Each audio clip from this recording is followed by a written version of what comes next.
ትናንትና ማይንድሴት ምንድነው የሚለውን አይተናል። ዛሬ ደግሞ ብዙዎቻችንን ወደ ኋላ የጎተተንን አንድ ትልቅ ተረት እናፈርሳለን። እገሌ እኮ ተሰጥኦ አለው እኔ ግን የለኝም ብላችሁ ታውቃላችሁ?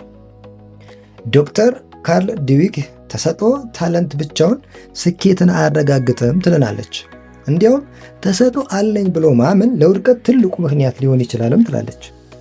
ዛሬ የስኬትን እውነተኛ ቀመር እናያለን። እስከ ፕሮግራሙ ፍጻሜ ድረስ አዲስ ከሆናችሁ ቻናላችንን ሰብስክራይብ በማድረግ ተከተሉን። የተሰጥኦ ወጥመድ። ፊክስድ ማይንድሴት ያላቸው ሰዎች ችሎታን እንደ ስጦታ ብቻ ያዩታል። አንድ ሰው ጎበዝ ተብሎ ከተሰየመ ያንን ስሙ ላለማጣት ሲል አዳዲስና ከባድ ነገሮችን መሞከር ያቆማል። ስህተት ቢሰራ ደካማ ነህ ተብሎ ስለሚፈረጅበት ሁልጊዜ ቀላል በሆኑ ነገሮች ላይ ብቻውን ይወስናል። ለዚህ ተጨባጭ ምሳሌ እንመልከት እስቲ። ሁለት ሰዓሊዎችን አስቡ። አንደኛው በተፈጥሮዬ ሰዓሊ ነኝ ብሎ ያምናል፣ ፊክስድ ማይንድሴት አለው። ሁለተኛው ግን በየቀኑ በመለማመዴ ነው የምስለው ይላል፣ ግሮዝ ማይንድሴት ያለው ሰው ነው።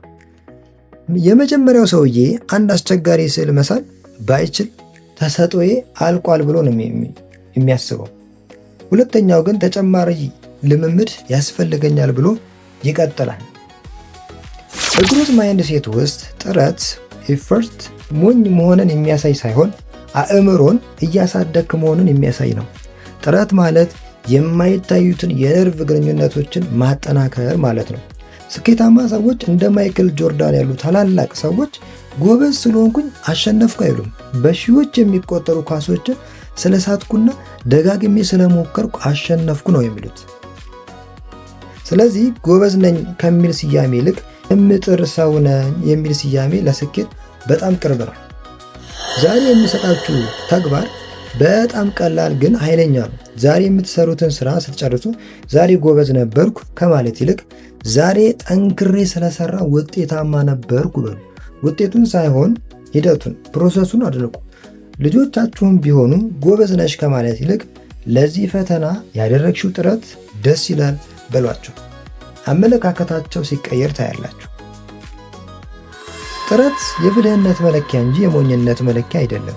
በነገ በዴይ 3 ደግሞ ፊክስድ ማይንድሴት እንዴት በድብቅ ህይወታችንን እንደሚያበላሽና ለምን አደገኛ እንደሆነ በዝርዝር እናያለን።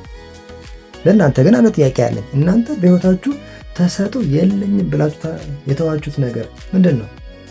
ኮሜንት ላይ ጻፉልኝ። ቪዲዮን ላይክ፣ ሰብስክራይብ ማድረጋችሁን አትርሱ።